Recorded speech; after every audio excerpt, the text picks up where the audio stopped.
ஆஹ் சுவாமி அடியேன் சொல்லுங்க. லாஸ்ட் கிளாஸ்ல வந்து ஒரு ஒரு ஒரு கிளியர் ஐடியா கிடைச்சது. சொல்லுங்க. ஆமா. அதாவது ஆஹ் இந்த பிரம்மம்ங்கிற ஒரு விஷயத்தை தான் நம்ம ஒரு ஆராய்ச்சிக்குரிய சப்ஜெக்டா எடுத்துக்கணும். அதை ஆராய்வது தான், அதை ஆராய்ந்து அறிவது அப்படிங்கிற ஒரு விஷயத்த நம்ம பார்க்கிறோம். அதுல ஆமா. இந்த பிரம்மத்தை குறித்து ஆஹ் சொல்லப்படுற கருத்துக்கள்ல சங்கரருக்கும் ம். ராமானுஜருக்கும் சின்ன சின்ன வித்தியாசங்கள் இருக்கு. சங்கரர் இருக்கு. முன்னாடியே சொன்னதுனால அத ம். ராமானுஜர் சரியா எந்தெந்த இடங்கள்ல அத பர்ஃபெக்ட் பண்ண முடியுமோ அப்படி பர்ஃபெக்ட் பண்ணி கொடுக்கிறார் அப்படின்னு ஆமா. அத. அப்புறம் அதுல மோட்சம் முக்திங்கிறது சங்கரர் என்னவா சொல்றார், அதே ராமானுஜர் என்னவா சொல்றார். அப்புறம் இத இந்த இதுல ஈடுபடுறவங்களுக்கு என்னென்ன விதமான குவாலிஃபிகேஷன்ஸ் இருக்கணும், ஆட்டிடியூட் ம். எப்படி இருக்கணும், இத வந்து ம். சங்கரர் எப்படி சொல்றார், ராமானுஜர் ம். எப்படி சொல்றார் அப்படின்னு அதை பார்த்துக்கணும். பட் இது ம். எல்லாத்தையுமே வந்து ராமானுஜர் ஒரு ஒரு ஸ்மால் இன்ட்ரோவா மட்டும் கொடுத்துட்டு பின்னால கண்டினியூ பண்றார் இல்லையா? அதான் இந்த லகு இதுன்னு சொல்ல, ம். இந்த லகு சித்தாந்தம்னு ரகு சொல்லும் போது பூர்வபக்ஷம், லகு சித்தாந்தம். அப்படின்னு சொல்லும் போது ஜஸ்ட் ஒரு இன்ட்ரோ, இததான் டீட்டெயிலா நம்ம பார்க்க போறோங்கிறதுக்காக முதல்ல ஒரு ஜிஸ்ட் மாதிரி கொடுத்திருக்காரு இல்லையா? சரி. ஸோ இது மட்டும் அவர் ராஜகோபாலன் சுவாமி சொன்னது கரெக்டு. இது மட்டும் நம்ம பார்த்துட்டோம். இனி நம்ம பார்க்க போறது இந்த லகு பூர்வபக்ஷம் லகு சித்தாந்தத்தோட நம்ம பண்ணது என்னன்னாக்க அத அத இருக்கு பாருங்க. இந்த ரெண்டு ரெண்டு சொற்களுக்குமான அதுதான் நம்ம இப்ப மட்டும் பார்த்தோம். நம்ம அதுக்கப்புறம் மீதி எல்லாத்தையும் இனிமேல் பார்க்க போறோம் நம்ம ஃபர்தரா. புரியுதா? அடுத்தது அத அத போச்சுனாக்க பிரம்ம ஜிக்ஞாசா. ஜிக்ஞாசாங்கிறது இவனை சொல், அது எல்லாருக்கும் பொது. ஆக அடுத்த சொல்லான பிரம்மா தான் பார்க்க போறோம். அதுல ஒரு சின்ன விஷயம் மட்டும் எம்பெருமானார் முதல் சொல்றதுக்கு இருக்கிறார். நம்ம செய்யக்கூடிய புண்ணியங்களால பாவம் குறையறது இல்லை, புண்ணியத்தையும் பாபத்தையும் அனுபவிச்சே தீரணும் அப்படிங்கிறது தான் இதுல உள்ளது. இது அதனால ஆக இதை விட்டுற முடியாது. தனித்தனியா மற்ற பிறவிகள் எடுத்தாலும் அதுல தனித்தனியா அனுபவிச்சுதான் ஆகணும் அப்படின்னு சொல்லிட்டாரு. அப்புறம் இன்னொன்னு என்ன, நான் பிரம்மமாகிறேன், அகம் பிரம்மாஸ்மி ஆனாலோ, ஆத்மா தத்துவமசி நீ பிரம்மமாகிறான்னு சொன்னாலோ, இந்த வார்த்தையோட அறிவை கேட்கறதுக்காக வேதம் படிக்கவே வேண்டாம். யாராவது ஒருத்தர் திருப்பி திருப்பி சொன்னா இதுவே ஒருத்தருக்கு வந்துட முடியும். வேதத்தை படிச்சுட்டு அப்புறம் அங்கேருந்து இந்த இந்த வார்த்தையோட பொருள் அறியறதுக்காக மட்டும் நமக்கு தேவையில்லை. அப்போ ஆக மொத்தம் முன்னால் இருக்கிற வேதம் எல்லாம் தேவையில்லைன்னு ஆயிடுறது இல்லையா? அப்படி ஆக அதை படிக்கணும். அது எல்லாத்தையும் படிச்சது மட்டும் இல்லாம அதில் உள்ள கருத்துக்கள் எல்லாத்தையும் ஆராய்ச்சி பார்க்கணும். ஆராய்ச்சி பார்த்துட்டு அப்புறம் அதுல இருக்க கோளாறுகளை தெரிஞ்சுட்டு மேல வரணும். அப்படிங்கிறது தான் எம்பெருமானோட கருத்து. அதுதான் சொல்றேன். பேஜ் 25. பல பிறவிகளை செய்யும் நற்செயல்களால் தீவினைகள் அழிகின்றன என்பதும் வேதத்தில் மறுக்கப்பட்டிருக்கிறது. நல்வினையும் தீவினையைப் போலவே பிறப்புக்கு காரணமாகும். ஆகவே அதை ஒரு நிபந்தனையாக கொள்ள இயலாது. நான் பிரம்மமாக ஆகிறேன், நீ பிரம்மமாக ஆகிறாய் என்னும் சொற்பொருள் அறிவால் மட்டும் மோட்சம் கிட்டுவதில்லை. பிரம்மத்தை பற்றிய எண்ணெய் ஒழுக்கத்தை இடையறாத சிந்தனை என்னும் உபாசனத்தால் பிரம்மத்தை மனக்கண் முன் நிறுத்தல் மோட்சமடைய வழி. மோட்சம் உடல் நீங்கிற பின் தான் கிட்டும். இந்த எண்ணெய் ஒழுக்கத்தை இடையா சிந்தனைக்கு பாருங்க. இது வந்து ஒரு டெஃபினேஷன், இந்த புக்குக்கு ஒரு முக்கியமான டெஃபினேஷன். தைலதாராவது அவிச்சின்ன ஸ்மிருதிசந்தான ரூபம், எண்ணெய் ஒழுக்கற்ற இடையற்ற நினைவு அப்படிங்கிறது தான் கிட்டும் என்று வேதங்களில் காணப்படுகிறது. அதே மாதிரி தேகாவசானே மோட்சம். தேகம் இருக்கிற மட்டும் மோட்சம் கிடையாது. மோட்சம் கிடைச்சாச்சுனாக்க கர்மா கிடையாது. கர்மா இருக்கிற மட்டும் தேகம் இருந்துன்னு தான் இருக்கும். ஆகவே பாவமோ புண்ணியமோ எது நம்மகிட்ட இருந்தாலும் அது மட்டும் அது வந்து நம்ம உடம்பு இருந்துன்னு தான் இருக்கும். என்னைக்கு உடம்பு தொலைகிறதோ அப்பதான் மோட்சம் கிட்டும். இது புரியுறதா?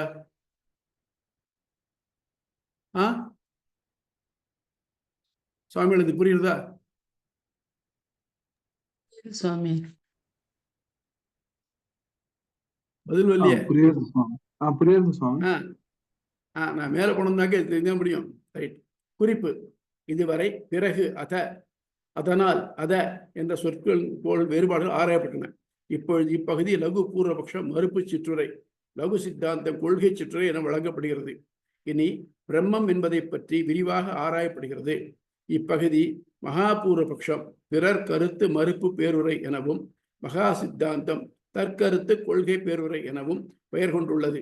இதில் சங்கரர் கருத்துப்படி உள்ள ஜீவாத்மா, அவித்யா ஆகியவை மிக நுணுக்கமாக ஆராயப்படுகிறது. ஏன் சங்கரதை மட்டும் அணுகலம் அப்படின்னாக்க, வேதாந்த மதத்துல தான் பிரம்மங்கிறத பத்தி ஒத்துக்கிறோம். வேதாந்தம் அல்லாத மதங்கள் இருக்கு, வேதத்தை சார்ந்து ஆனா உபனிஷத்தை ஒத்துக்காத மதங்கள் இருக்கு. சாங்கியம், யோகம், நியாயம், வைசேஷிகம்னு இருக்கு. இந்த மதங்கள்லாம் வேதாந்தங்களை ஒத்துக்கிறது இல்லை. ஸோ அவளுக்கு பிரம்மங்கிறதே கிடையாது. ஸோ அவளுக்கு நமக்கு பிரச்சனையே இல்லை. அப்போ இப்போ பிரம்மத்தை பத்தி சொல்லக்கூடிய யாருன்னா சங்கரர் தான். ராமானுஜருக்கு முன்னால் இருந்தவர் பிரம்மத்தை பத்தி பாஸ்டுலேட் பண்ணவர் சங்கரர் தான். ஆகவே சங்கரர் பிரம்மத்தை பத்தி கொண்டிருந்த கருத்துக்களை எடுத்து ஆராய்ஞ்சு அதில் உள்ள கோளாறுகளை நீக்கி இதுதான் பிரம்மம் நிலைநிறுத்த போறார். இப்போ இந்த மாதிரி சொல்றச்சே என்ன ஆகுனாக்க, அத்வைத மதத்தில் உள்ள கோளாறுகளை எடுத்து காட்டுறார். இப்போ for example, please do excuse me, இங்கே இந்த அத்வைதிகள் நிறைய பேர் இருக்கலாம். இவர் ராமானுஜர் வந்து கொஞ்சம் ஸ்ட்ராங்காக இருக்கலாம். அது சில பேருக்கு மன வருத்தத்தை உண்டு வச்சுக்காதீங்க. என்னை பொறுத்த மட்டும் நாங்கள் விசிஷ்டவாதத்துக்கு பிரிச்சரோ இல்லை மதமாற்ற பொருளோ இல்லை. அது மட்டும் இல்லாமல் அவாவாளுடைய சம்பிரதாயத்தை தவறாமல் ஃபாலோ பண்ணணும். அதை விட்டுட்டு இன்னொரு சம்பிரதாயத்துக்கு வரப்படாது. ஆனால் ரெண்டு தெரிஞ்சுக்கிறதுக்கு இதில் உள்ள கோளாறு தெரிஞ்சுக்கணும். நம்ம வீடாக தான் இருந்தாலும் சரி, அதில் இருக்கிற கோளாறுகள் நம்ம தெரிஞ்சுதான் ஆகணும். அந்த மாதிரி தான் தெரிஞ்சுக்கிறதா. First know these things. புரியுறதா? தயவு பண்ணி இந்த மாதிரி சொல்றதே சில வெகிமெண்ட்டாக மறுக்க போறாரு. அதனால யாரும் மனசுல வந்து இதை வச்சு கோளாறு வச்சுக்க வேண்டாம், தயவு பண்ணி. ரைட். இப்போ பிரம்மம் பற்றி சங்கரர் கருத்து, தத்துவமசி அது நீயாகிறாய் என்பதால் சுட்டிக்காட்டப்பட்ட பிரம்மா ஜீவாத்மாவே பிரம்மம், அதை தவிர்த்து வேற எதுவும் இல்லை. ஆக நான் தான் பிரம்மம் அப்படின்னு வந்துட்டுனாக்க வேற எதுவும் பிரம்மம் கிடையாது. உலகத்தில் இருக்கிறது எல்லாமே பிரம்மம் தான். எத்தனை ஆத்மா இருக்கோ எல்லாம் பிரம்மம் தான். இப்போ ஒரு சின்ன கேள்வி எழுறது, நமக்கு ஃபீலிங்னு ஒன்று இருக்கு இல்லையா, பாருங்க, உணர்வுங்கிறது. அது எதுக்கு இருக்கு? உடம்புக்கா உயிருக்கா? சொல்லுங்க, ப்ளீஸ் ரிப்ளை. ஹலோ? உயிருக்கு இருக்குதுங்க. உயிருக்கு தான் இருக்கு. இப்போ ஒரு பெரிய மேத்ஸ் ப்ரொஃபஸர் எல்லா கணக்கையும் கஷ்டம் ஈஸியாக போட்டார்னாக்க, பை சான்ஸ் அவர் இறந்து போயிட்டார், அவர் பாடி கீழே கிடக்கிறது, அவர் கையில் சாக்பீஸ் கொடுத்தா கணக்கு போடுவார் அவர்? இல்லை, ஒருத்தருக்கு அல்வா பிடிக்கும், ஜீவந்தரா இருந்துச்சு, அந்த மாதிரி சாப்பிட்டு இருந்தார், இப்போ இறந்து போயிட்டார், அப்போ அவர் வாயில் அல்வா போட்டால் ரசிக்குமா அவருக்கு? ஆக மொத்தம் உணர்வு அப்படிங்கிறது உயிருக்கு மட்டும்தான் இருக்கு. ரைட். இப்போ என் உயிரும் உங்க உயிரும் இந்த உலகத்துல மற்ற உயிரும் எல்லாமே பிரம்மம் தான் அப்படின்னாக்க, எல்லாருக்கும் ஒரே மாதிரியான உணர்வு ஏற்படுறதா? ஒரே தாய் வயிற்றில் பிறந்தவாளுக்கே ஒரே மாதிரி உணர்வு ஏற்படுறதில்லை. ஏன்? ரெட்டை குழந்தைகளா இருந்தா கூட அந்த மாதிரி உணர்வு ஏற்படுறதில்லை. ஆக மொத்தம் ஒன்று இண்டிவிஜுவலா இருக்கு. அப்போ பிரம்மம் ஒண்ணுதான் இருக்கு. ஆனா இது எல்லாமே உயிரில பிரம்மம் தான் அப்படின்னு சொன்னேன்னாக்க ஏன் வித்தியாசப்படுறது? இதுக்கு ஒரு காரணம் வேணும் இல்லையா? அந்த காரணம் ஒன்று ஆராயப்படும். அடுத்தபடியாக இப்போ பிரம்மத்துக்கு இதுலயும் ஒட்டாது அப்படின்னு சொல்றாங்க. ஃபார் எக்ஸாம்பிள், நம்ம உயிர் இருக்கு இல்லையா, நம்ம உயிர் வந்து உடலோட ஒட்டி இப்போதைக்கு இருக்கு. ஆனா உயிர் வெளியில போச்சானாக்க இந்த உயிருக்கு உடம்புக்கு சம்பந்தம் இல்லாம போயிடுறது. போறச்சே இந்த உடல் இருந்து எதையும் எடுத்துன்னு போறது கிடையாது. நமக்கு நன்னா தெரிகிறது, ஒருவர் நன்னா இருந்தாருன்னா எப்படி இருந்தாரோ அப்படியே தான் பின்னாடி இருக்கார். ஆர் இன்னொரு மெடிக்கலா சொல்ல கூட தெரியாது. ஒருத்தர் ஜஸ்ட் உயிர் போறதுக்குலாம் இடம் போடுறோம்னு வச்சுக்கோ, உயிர் போறதுக்கு இடம் போடுறோம்னு வச்சுக்கோ, ஒரே இடம் தான் இருக்கும், இடம் மாறலாம். அப்ப ஆக மொத்தம் இந்த போற உயிர் உடம்புல இருந்து எதையும் எடுத்துன்னு போறது இல்லை. ஆக இந்த உயிர் உடம்புல இருந்து எதையும் ஒட்டாது இருக்க மாதிரி நிஷ்கலம் நிஷ்கிரியம் சொல்லிருக்கு. அந்த மாதிரி பிரம்மம் இருக்கு அப்படிங்கிறது ஒண்ணு. இப்போ இதுக்கு முக்கிய காரணமா இருந்த அந்த கதையை ஞாபகம் வச்சிருந்தோம். உத்தாலகாருணியன் ஒருவர், நன்னா படித்தவர், அவருக்கு பிள்ளை ஸ்வேதகேது. அவன் சரியா படிக்காம இருந்துட்டு இருந்தான். அப்புறம் அவனுக்கு படிப்பு படிக்க சொல்லி குருகுலத்துக்கு அனுப்பிச்சா. குருகுலத்துல போய் படிச்சுட்டு வந்தான். படிச்சுட்டு வந்ததுக்கு அப்புறம் எல்லாம் கத்துன்ற மாதிரி நின்னான். உடனே கேட்ட, ஸ்தப்தோசி, நான் மர மாதிரி இருக்கிறிய, எல்லாம் படிச்சுட்டியா? படிச்சுட்டேன் அப்படின்னா. அப்படியா, எந்த ஒன்றை படிச்சா எல்லாமே தெரிஞ்சதாகுமோ அதை படித்தியான்னு கேட்டார். அவன் குழம்பு போயிட்டான். அப்படி ஒன்று என்ன சொல்லி தெரியல, எங்கள் வாத்தியார் சொல்லி தரலையே அப்படின்னா. இல்லை, திருப்பி போய் படிச்சுட்டு வரேன். இல்லை, நான் எங்கள் வாத்தியார் ரொம்ப பிடிச்சமான சிஷ்யன்னா, எனக்கு எல்லாம் சொல்லி கொடுத்துருப்பார். ஒரு சமயம் அவருக்கே தெரியாது போல் இருக்கு, நீங்கள் சொல்லிக் கொடுங்களேன் அப்படின்னு. ஸோ அவனுக்கு ப்ராக்டிக்கலாக சொல்ல கொடுத்தா கூட்டின்னு போனார். கூட்டின்னு போய் ஒன்றா காமிச்சார். இது என்ன கேட்டார். இது மண் கட்டி, இது மண் துகள், இது மண் பிண்டம், இது வந்து பானை, இது சட்டி, இது குடம், இது மடக்கு அப்படின்னு ஒன்னொன்னா மண்ணில் இருந்தது எல்லாத்தையும் காமிச்சார். பாத்தியா, இப்போ மண் இருக்கு, அதுக்குன்னு தனியா உருவம் இல்லை. ஆனா பானை, சட்டி, குடம், மடக்கு தனித்தனி உருவம் இருக்கு. இதெல்லாம் இதுலேருந்து வந்தது, மண்ணிலேருந்து வந்தது. மண்ணிலேருந்து வந்தாலும் ஒன்னொன்று தனித்தனியா உருவம் இருக்கிறதுனால ஒன்னொன்னுக்கும் தனித்தனியான பேர் இருக்கு, அது உபயோகமும் இருக்கு. குடத்துல பானையில தண்ணி கொண்டுற முடியும், மடக்குல தண்ணி கொண்டுற முடியாது. ஆனா அந்த பெயரும் வேற, உருவமும் வேற, மண்ணிலேருந்து வேறுபட்டு இருக்கு. ஆக இது மண்ணிலேருந்தே வந்தாலும் மண்ணிலிருந்து வேறுபட்டு இருக்கு. ஆனால் மண்ணினாலே ஆனது.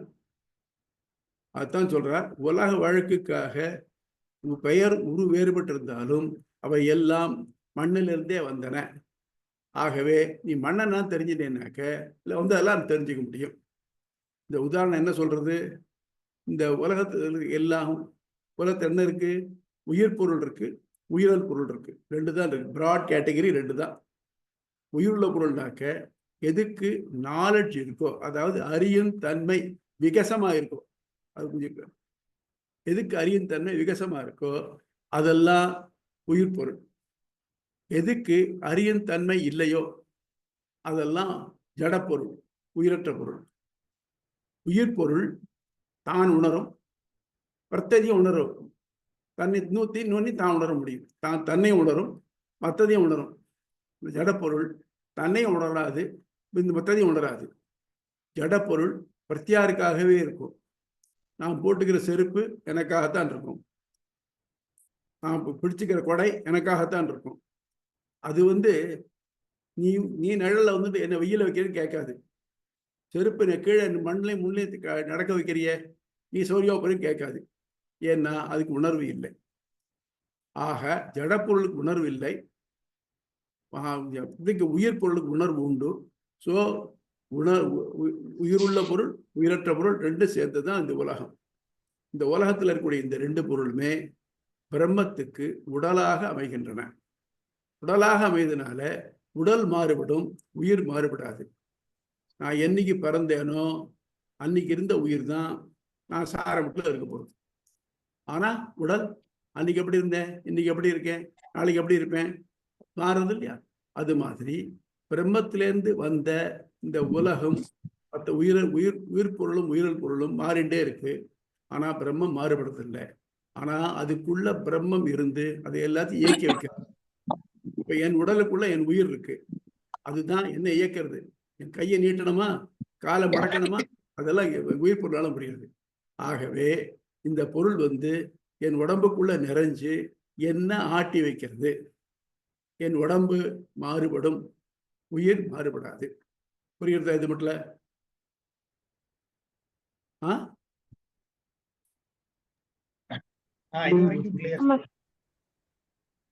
இப்போ இந்த சொன்ன ஏக விஞ்ஞானேன சர்வம் விஞ்ஞாதம் பவதி, ஒன்றை அறிவதாலேயே எல்லாம் அறிந்ததாக ஆகும் என துவங்கினார். இப்போ நிஷ்கலம் நிஷ்கலம் சொன்னாக்க உடம்பும் உயிர் ஒட்டாத மாதிரி தெரியும். பிரம்மத்தை அறிவிக்க எண்ணிய 25ஆம் பக்கம் தான். அறிவிக்க எண்ணிய உத்தாலகாருணி தன் மைந்தன் சுவேதகேதுவுக்கு ஏக விஞ்ஞானேன சர்வம் விஞ்ஞாதம் பவதி, ஒன்றை அறிவதாலேயே யாவும் அறியப்பட்டதாகும் என துவங்கினார். ஆக ஒன்று என்பது பிரம்மத்தை காட்டும். ஆக பிரம்மம் என்பது எவ்வகை பண்புகளும் செயலுமற்ற இருப்பு மட்டும் உடைய ஞானம் மட்டுமே. அது ஜீவன் பிரம்மம் என்ற பேதமற்றது. இது சங்கர கருத்து. அதான் திருப்பி சொல்றேன், அசேஷ விசேஷ ரகிதம் பிரம்மைவ சத்தியம் ஜெகன் மித்யா. அசேஷனா குறைவற்றாம, ஒன்று பாக்கி இல்லாம, விசேஷ அட்ஜெக்டிவ்ஸ் லட்சணங்கள் இல்லாத பிரம்மம் பிரம்மம் பிரம்மைவ பிரம்மம் ஒன்றே சத்தியம் உண்மை. ஜெகன் உறவு இருக்க இது மித்யா, இது பொய். இது சங்கருடைய கருத்து. புரியுறதா? இதை விளக்கத்துக்காக சங்கரர் தான் பாஷ்யம் எழுதுறதுக்கு முன்னால ஒரு அத்தியாயம் எழுதியிருக்கார். அத்தியாச பாஷ்யம்னு பேரு. நான் சொன்னேன் இல்லையா, அந்த வீரேஸ்வரானந்தா இந்த புக்கில் பார்த்தீங்கன்னா டீட்டெயிலாக எழுதியிருக்கார், பார்த்துக்கலாம் நீங்க. ஆக நான் இந்த உலகமானது இல்லாத உலகம் இருப்பதாக தோற்றுவிக்கப்படுகிறது. இல்லாத ஒன்று மேல இருக்கதா தோன்றியது அத்தியாசம், ஏறிடப்படுறது. அதை நான் விளக்க போறேன். அதை பிரம்மசூத்திரம் அதான் விளக்குறது அப்படின்னு ஆரம்பிக்கிறார். ஸோ ஆக போர்ச்சி அவர் ஆரம்பிக்கிறச்சையே நான் இந்த தான் செய்ய போறேன், ப்ரூவ் திஸ் சொல்றவங்களுக்கு கணக்கில் அந்த மாதிரி ஆரம்பிச்சுட்டாரு. புரியுறதா? இப்போ எம்பெருமானார் அதை கேட்டகரிகளை மறுக்கிறார். இதற்கு ஸ்ரீ ராமானுஜர் அளிக்கும் மறுப்பு. மேற்கொண்ட கருத்துக்களை மறுத்து ஸ்ரீ ராமானுஜர் விடை. ஒரு டவுட் அடியன் சுவாமி, இதுல இந்த களிமண்ணிலிருந்து பல உருவங்களை நாம செய்யறோம், மண்பாண்டங்களை செய்கிறோம். ஆனால் மண் அது அடிப்படை களிமண் தான். இந்த உதாரணம் ஆருணியே சொல்றாரா? ஆமா, முத்தாலக ஆருணி தன்னுடைய பிள்ளை ஸ்வேதகேதுக்கு சொல்றார். களிமண் மட்டும் இல்லை, தங்க கட்டியும் காண்கிறார். தங்க கட்டியா இருந்தாலும் அதை காதில் போட்டுக்க முடியுமா? முடியாது. அது வளையலாகவோ இல்லை குண்டலமாகவோ மாதிரி தான் போட்டுக்க முடியும். அந்த ஆபரணங்கள் எல்லாம் தங்கமே. ஆமா, எல்லாம் தங்கம். அதை கேட்ட அந்த பொருள் எதால் ஆனது? தங்கத்தால் ஆனது. இந்த பானை எதால் ஆனது? மண்ணால் ஆனது. ஆக இது ஆவதற்கு காரணம் எது? இந்த பானைக்கு காரணம் எது? மண். இந்த குண்டலத்துக்கு காரணம் எது? தங்கம். இந்த மாதிரி புரியுதா? அது அவரே சொல்றது இல்லையா? ஆமா ஆமா, சரி, அது சொல்லிவிட்டா கடைசியா சொல்றாரு இவர். இதெல்லாம் பண்ணிட்டு இதை முடிக்கச்சே சொல்றார், சொல்ல இல்லையா? அதுக்கு மேல அவன் அந்த பையனை கூட்டின்னு போய் காமிச்சு, இந்த பாத்தியா சூரியனை பாத்தியா, இந்த சூரிய மண்டலத்துல ஒருத்தன் இருக்கான் பாரு, அவன் தான். அவன் யாருன்னாக்க, அவனுக்கு தலைமுடியிலிருந்து கால் நகமட்டில் எல்லாமே ஸ்வர்ணமயம். இந்த ஸ்வர்ணமயம்னு சொன்னாக்க தங்கமா இருக்குன்னு எடுத்துக்க வேண்டாம். விரும்பத்தக்கது, எல்லாராலும் விரும்பி அடையத்தக்கது, அவர் போற்றத்தக்கது. அதுல அவனுக்கு தாமரை போன்ற இரு கண்கள் உண்டு அப்படின்னு சொல்றான். அதான் ஏஷோ அந்தராதித்ய ஹிரண்மய புருஷோ திருஷ்யதே ஹிரண்யகேசா ஹிரண்யஸ்மஸ்ருஹு ஆபுரணகா ஸ்வர்ணமய தஸ்யதா கப்பியாசம் புண்டரீகமேவ மக்ஷினி. அவனுக்கு தாமரையை ஒத்த இரு கண்கள் உள்ளன, அவன் பிரம்மம் அப்படிங்கிற சொல்லிட்டு தத்துவமசி அதுதான் நீதான் அவன் அப்படிங்கிறார். இந்த நீதான் அவனுக்கு தான் இதைத்தான் டிஸ்கஷன் பூரா பார்க்க போறோம். இப்போ புரியுதா? இது எப்படின்னாக்க, ஒரு துப்பறியும் நாவல்ல முதல்ல நம்ம இப்ப எஃப்ஐஆர் வச்சிருக்கோம். இன்னுமே அதுல ஒவ்வொரு இன்சிடென்ட்டையும் இதுல கொண்டு அட்டாச் பண்ணணும். நம்ம அதெல்லாம் முதல் இது ஆரம்பிச்சிருக்கோம் இப்பதான். புரியுதா? இதற்கு ஸ்ரீ ராமானுஜர் அளிக்கும் மறுப்பு. மேற்கண்ட கருத்துக்களை மறுத்து ஸ்ரீ ராமானுஜர் அளிக்கும் விடை முறையே வருமாறு: அறிவற்ற உன் உடலும் அதனுள் உரையும் அறிவுடைய பண்டமான உன் ஆத்மாவும் அதனுள்ளும் உரையும் பரமாத்மாவுமே நீ என காட்டப்படுகிறது. எல்லா சொற்களும் கட்டுரனாகும் உருவையும் அதனுள் உரையும் ஆன்மாவையும் அதனுள் இறங்கும் பரமாத்மாவையும் காட்டிய பொருளளவே ஆகின்றன. அந்த சொன்ன தேங்காய் ஞாபகம் வச்சுங்க. நீ தான் அதுனாக்க அதுக்கு மேல வேற ஒன்றும் இல்லை. ஒருத்தர் இருக்கார், ஒரு பெரிய நிர்வாகத்தினுடைய ஒரு நிறுவனத்துடைய தலைவர். அவரை நான் பார்க்கறேன், இவர் தான் சுவாமி, அது இந்த நிறுவனம் இருக்கு, அதான் இவர் அப்படின்னாக்க அந்த நிறுவனம் காப்பீடு இவர் நடக்கக்கூடியவரா? இல்லை இல்லையா? அதாவது இவருக்கும் அந்த நிறுவனத்துக்கும் அப்படி பிரிக்கவையா தொடர்பு இருக்கு அப்படின்னு அர்த்தமே தவிர்த்து இவரே அவன்னு சொல்ல முடியுமோ? இப்போ கிளியரா சொல்றீங்கச்சே, பிரம்மத்துக்கு சர்வஜம் சர்வசக்தித்துவம் எல்லாம் இருக்கு. ஆனா ஜீவாத்மாவுக்கு சர்வஜம் சர்வசக்தித்துவம் இருக்கா? இல்லை. இப்ப இன்னொரு வேடிக்கை பார்க்கணும். பிரம்மத்தை நேரா சொல்லவன் விதாத அவிஜாதா கிருதலட்சணா சாசனாமத்தில் வருது. அவிஜாதா பிரம்மத்தை எல்லாம் இந்த ஞானமே வேதோ வேத விதோ வேதாங்க வேதவத்தியன்னு எல்லாம் பிரமாதம் சொல்லிவிட்டு அவிஜாதா இந்த அவிஜாதா அப்படிங்கிறதுக்கு பொருள் சொல்றச்ச சங்கரரும் ஒரு பொருள் சொல்லியிருக்கார். விசிஷ்டாத்வைத பரமா வெறும் பராசரப்பட்ட ஒரு பொருள் சொல்லியிருக்கார்.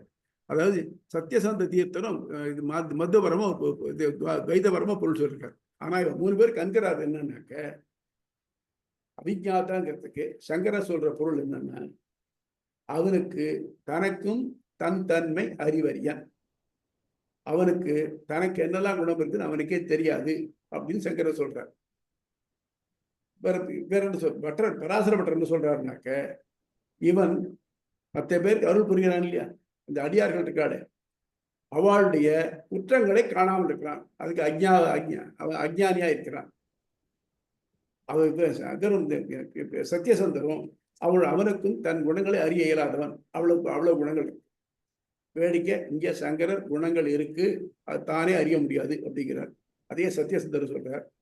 பராசரப்பட்டர் மட்டும் அவிஜாதானாக்க அவன் தன் அடியாருடைய குற்றங்களை கண்ணெடுத்து பாராதவன் அப்படின்னு சொல்றார். இது சில முக்கியமான வித்தியாசங்கள். ஆக இந்த உடம்பு அழியக்கூடிய உடம்பு, இப்போ நீன்னு பேர் வச்சிருக்கிற உடம்பு, இந்த உடம்பு அழியக்கூடியது. ஆனால் உன்னுக்குள்ள அழியாம இருக்கக்கூடிய பொருள் யாருன்னாக்க அவன் இருக்கான். ஆகவே உனக்கும் அவனுக்கு என்ன தொடர்புனாக்க அவன் தான் நீ அப்படி. அடுத்தது உலகினர் இவ்வுலகிற்கும் அதில் காணப்படும் நிறைகுறைக்குமே பழகியுள்ளனர். அவர்கள் அறியாத பிரம்மத்தை அவர்கள் அறியுமாய் செய்ய உலகிலே காணப்படும் நிறைய குறைகளும் தொடர்பற்றது என்பதையே இது காட்டுகிறது. சொன்ன பாருங்க, அவிஜாதானா ஒன்றும் தெரியாதுன்னு அர்த்தம். எல்லா குணங்களும் உண்டு, இது கிடையாது. அதே மாதிரி பிரம்மம் நிர்குணம் நிரஞ்சனம் நிராகாரம் சொன்னாக்க என்ன அர்த்தம்?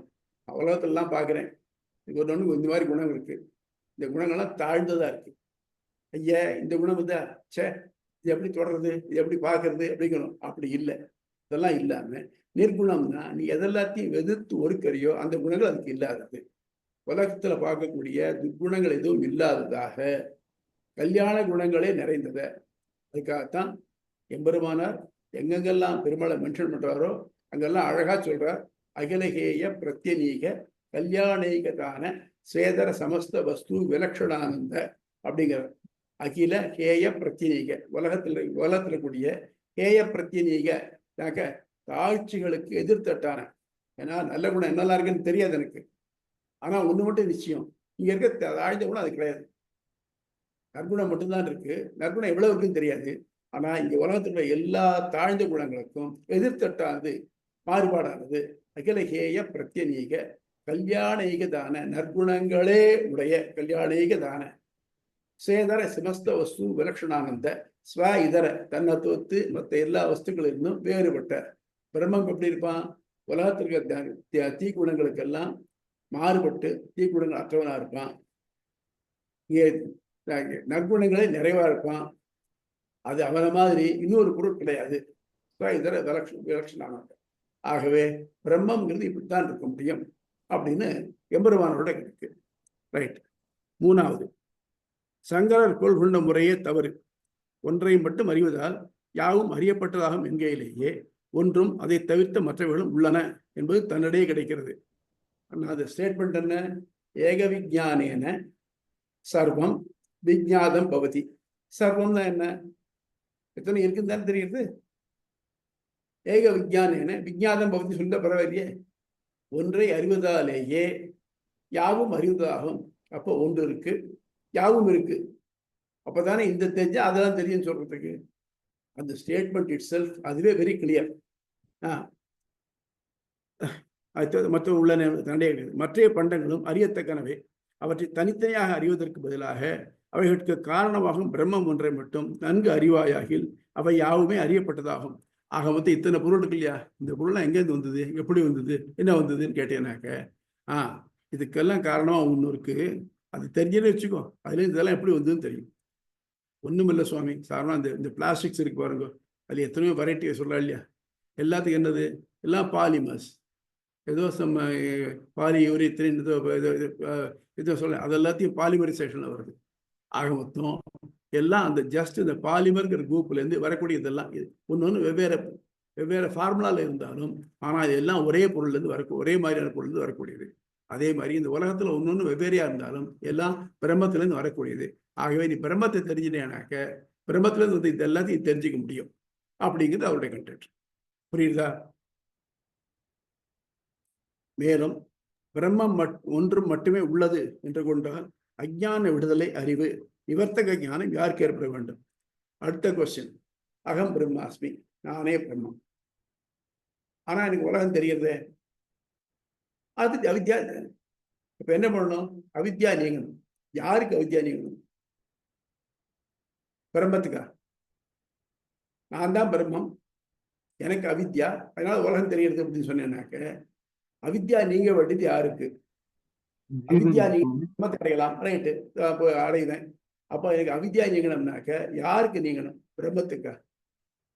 பிரம்மத்துக்கு அவித்யானால தான் உலகமே தோன்றது. அவித்யா நீங்கன்னா பிரம்மத்தை அடையலாம், ரைட்டு. பிரம்ம நீங்க யாருக்கு? பிரம்மத்துக்கா? ரைட், அது போடும். இல்லைன்னா ஒண்ணும் நீ இந்த முயற்சியை நான் சொன்ன பார்த்துக்கணும். விதுஷோத்பத்தி முதல்ல விதித்த கஷாயம், விதுஷோத்பத்தி எல்லாம் பார்த்தோம்னா அதெல்லாம் முயற்சி பண்ணணும். வேண்டாமே, நான் பிரம்மம் தானே, நான் இப்போ ஒன்றும் பிரம்மம் தான் போயிடுறேன்னா நான் ஏன் முயற்சி பண்ணணும்? அந்த பிரம்மம் வச்சேன் தெரியுமே எனக்கு, போட்டுமே, நான் இன்னைக்கு இப்படி இருந்துட்டு போறேன், அப்புறம் வந்து பிரம்மம் போயிட்டு போறேன் அப்படின்னு இருந்துடலாமே. அப்போ இந்த கைட்லைன்ஸ் எல்லாம் எதுவுமே தேவையில்லையே.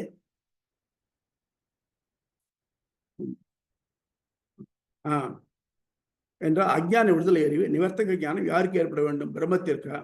அப்பொழுது பிரம்மம் சர்வஜ யாவும் அறிவன் என்று வேதம் காட்டுவது எவ்வாறு பொருந்தும்? பிரம்ம சர்வஜன் எல்லாரும் ஒத்துக்கிறோம். அத்வைதி, விசிஷ்டாத்வைதி, துவைதி எல்லாரும் பிரம்மன் சர்வஜம், சர்வவல்லவன் ஒத்துக்கிறோம் நம்ம. அப்படி இருக்குச்சு பிரம்மத்துக்கு எல்லாம் தெரியும்னாக்க எனக்கு அவித்யா மொழின்னு இருக்குன்னு தெரியாதா? தெரியும், உதற வேண்டிதானே? பண்ணலையே. அந்நிலையில் பிரம்மத்திற்கே விடுதலை வேண்டுமா? அப்படி விடுதலை அடைந்தாலும் செயலற்ற அது தான் விடுதலை பெற்றதை எப்படி உணரும்? சார், பிரம்மத்துக்கு உண்மை கிடையாது, குணம் கிடையாது, ஆக்ஷன் தான் கிடையாது. இப்போ நான் பிரம்மத்தினுடைய பகுதி அவித்யை நான் உலகத்தோட பார்க்கிறேன். எனக்கு அவித்யை நீங்க கொடுத்து அப்ப நான் பிரம்மம் ஆயிடுவேன். நான் பிரம்மம் ஆயிடு எனக்கு எப்படி தெரியும்? பிரம்மத்துக்கு தான் ஃபீலிங்கே கிடையாது, பிரம்மத்துக்கு செயலும் கிடையாது. அப்ப என்ன ஆச்சு? இது மட்டும் இருக்கக்கூடிய நான் இல்லாம போயிடுவேன். இது நான் எதை உணர்றேனோ இது மட்டும் இருக்கக்கூடிய நான் இல்லாம போயிடுவேன். அதாவது இது வெரி மச் லைக் சூசைட். அப்போ யாராவது முயற்சி பண்ணுவாளா இருக்கு? ஒரு நல்ல விருத்தாந்தம் சொல்றது ஒன்றதுக்கு ஒருத்தர் என்ன பண்ணான்னாக்க திருப்பதிக்கு போய் குடியேறக்கணுங்கிறதுக்காக 2-3 வருஷமா காடி வளர்த்துட்டு இருந்தான். அதெல்லாம் வளர்த்துன்னு வந்தோம். இங்கே வந்தா சீரகத்துக்கு வந்தான், பெருமாளை சேவிச்சுட்டு அங்கே காவேரி கரையில் சாப்பிட்டுட்டு கொஞ்சம் படுத்தால அசதியாக இருந்து படுத்து தூங்கி போயிட்டான் மரத்தடியில். அப்போ என்ன பண்ணான்னாக்க அந்த ஊர் ராஜா ஒரு அட்வர்டைஸ்மெண்ட் பண்ணியிருந்தான், எனக்கு அரசியல் வேலை ஜாஸ்தியாக இருக்கு, அதனால நான் தூங்குற போது யாராவது என் தூக்கத்தை டிஸ்டர்ப் பண்ணாமலேயே எனக்கு ஷவரம் பண்ணி விட்டுடா தேவையில்லை, அவளுக்கு பண்ணினவாளுக்கு நான் 1000 பவுன் பரிசு தரேன் அப்படின்னு சொல்லிட்டான். அதுக்கு நிறைய பேர் ட்ரை பண்ணான். இங்கேருந்து ஒருத்தனும் பார்த்தான். அவன் பார்த்தான், ராஜாவுக்கு போகிறதுக்கு முன்னால நம்ம ஒரு ட்ரையல் ரிஹர்சல் பார்த்துட்டு வரலாம் அப்படின்னு பார்த்தான். வந்து பார்த்தா இவன் காவிரி கரையில் இவன் படுத்து கிடந்தான். ஆஹா, நல்ல ஆட்டம் அப்படின்னு என்ன பண்ணான்னாக்க அவனுக்கு கொஞ்சம் கூட சிரமப்படுத்தாம ஷவர் பண்ணி போயிட்டான். அவனுக்கு தெரியவே தெரியாது. அவன் எழுந்திருந்தான். எழுந்திருந்து முகம் கழுவிக்கலாம், காவிரியில் போய் முகம் கழுவி போனான். தண்ணியில் பார்த்தாக்க அவன் முகம் தெரியல, தாடியெல்லாம் போயிடுது. ஐயோ சத்தம் போட்டான், ஐயோ என் முகத்தை யாரோ திரும்பி போயிட்டான் அப்படின்னா. அந்த மாதிரி ஆகும், என் முகத்தை யாரோ திரும்பி போயிட்டான். ஆக எனக்கு பிரம்மத்தை அறியணும் ஆவல் இருக்கு, அவித்தியை நான் ஷட் ஆஃப் பண்றேன், பண்ணிட்டேன்னாக்க அந்த பிரம்மமாயிட்டா எனக்கு ஒன்றுமே தெரியாது. ஆக மொத்தம் 4 ஐடென்டிட்டியை இழந்துடுவேன். அப்படி இழந்து விட்டேன்னாக்க அது யாராவது முயற்சி பண்ணுவாளா அந்த மாதிரி போறதுக்கு? அப்படி உண்டானால் பிரம்மத்திற்கும் தன்னை கவ்விய அஜ்ஞானம் அதனுடைய விடுதலை என்ற அறிவு ஏற்பட்டுத்தானே ஆக வேண்டும். பாருங்க, இன்னொரு சின்ன இது இன்னும் கொஞ்சம் விவரமா படிக்க போறோம். நான் போன வாரத்துக்கு முந்தின வாரம்லாம் நல்லா இருந்தேன். போன வாரத்துடைய ஆரம்பத்துல எனக்கு ஒரு வியாதி, ஜுரம் வந்து டெங்கு வந்ததுன்னு வச்சு, வலி ஜாயிண்ட்லாம் வலி எடுத்து ஆரம்பிச்சு. நான் உடனே டாக்டர்கிட்ட போனேன். ஏதோ மருந்து கொடுத்தார். 1 வாரம் நல்லா படுத்தி விட்டு எழுந்தேன். தலைக்கு தண்ணி விட்டு விட்டேன். இப்போ எனக்கு டெங்கு போயிடுது. இப்போ எனக்கு என்ன ஃபீலிங் இருக்கு? போன வாரத்துக்கு முந்தின வாரம் நான் நன்னா இருந்தேன். போன வாரம் பூரா டெங்குனால சவரப்பை கட்டுவிட்டு இருந்தேன். இப்போ டெங்கு என்னை விட்டு போயிடுது. நான் நானா இருக்கேன். இந்த வரும் இல்லையா? என்ன வரும் இல்லையா? சரி, இப்போ இதை அப்படியே பிரம்மத்துக்கு அப்ளை பண்ணுங்க. நான் இந்த பிறவி எடுக்கிறதுனால பிரம்மமா இருந்தேன். இந்த பிறவின்னு சொல்ற வந்த உடனே எனக்கு நான் மனுஷனா இருந்தேன். எனக்கு முக்தி கிடைச்சது. இவா சொல்றபடியா சங்கர முக்தி கிடைச்சது. அப்ப நான் இதை விட்டுட்டேன். அப்போ நான் நானா இருக்கேன்னு சொல்ல முடியுமோ? பிரம்மத்துக்கு தான் ஒண்ணுமே கிடையாது. நான் எப்படி சொல்ல முடியும்? நிவர்த்தகம் யாருக்கு வந்து யாருக்கு போச்சுன்னு தெரியும்? தெரியாது. அப்போ ஆக மொத்தம் நான்கிறத ஐடென்டிட்டியை இழக்கிறது தான் பிரம்மம் அப்படின்னு அர்த்தம். அஜ்ஞானம் ஏற்பட்ட ஜீவனுக்கு எதுவெனில் அஜ்ஞானம் அழுகியால் அறிவோனாகிற ஜீவன் அழிந்துவிட வேண்டும். தான் அழிய ஒரு ஜீவன் தானே முயல்வானா? ஆகவே பரமாத்மா என்பது ஜீவன் உயிரல் பண்டங்கள் என்றும் வேறுபட்டது. அஜ்ஞானத்தால் பற்றப்பட்ட ஜீவன் அதை ஒழித்து பரமாத்மாவை காண்பதற்காகவே பிரம்மத்தை பற்றி அறிவு செய்யப்பட வேண்டும். இப்ப நான் ஜீவன், எனக்கு அஜ்ஞானம் இருக்கு, நியாயம், எனக்கு அஜ்ஞானம் இருக்கு. இந்த அஜ்ஞானத்தை நான் ஒழிச்சு விட்டேன்னாக்க ஞானம் வந்தா நான் பிரம்மத்தை பார்க்க முடியும். பிரம்மம் என்னிலும் வேறுபட்டது. பிரம்மம் தான் இங்க வந்திருக்குன்னாக்க அஜ்ஞானத்தை ஒழிச்சா பிரம்மம் மட்டும்தான் இருக்குன்னாக்க அப்ப நான் அழிஞ்சு போயிட்டேன். அப்படி இல்லை, நான் வேற, பிரம்மம் வேற. இப்படி சொன்னாக்க எல்லாத்துக்கும் ஒத்து வருது. ஏன்னாக்க ஏற்படக்கூடிய உணர்வுகள் வெவ்வேறையா இருக்கு. ஒரே இன்சிடென்ட் எத்தனை பேருக்கு வெவ்வேறையான இது ஏற்படுறது? நன்னாதார் முருவலிப்ப நல்குற்றார் கரைந்தேங்க எண்ணாரா துயர் விளைக்கும் இவை என்ன உலகியற்கை அப்படிங்கிற நம்மாழ்வார்.